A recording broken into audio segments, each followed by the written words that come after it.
একদিন দুপুরে একটা ছোট্ট শিয়াল হাঁটছে গরম রোদে।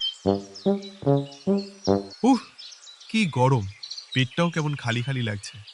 যদি কিছু খেতে পেতাম। হঠাৎ তার চোখ পড়ল একটা বাগানের দিকে। সেখানে ছিল এক থোকা টসটসে আঙ্গুর, ঝুলছে উঁচু ডাল। ওহ, কি দারুণ! একেবারে রসালো গোলগাল আঙুর। খেলে একদম ঠান্ডা লাগবে। সে লাফ দিল, এক লাফ, কিন্তু পেল না। আবার লাফালো, আঙ্গুর যেন আরো উঁচুতে চলে গেছে।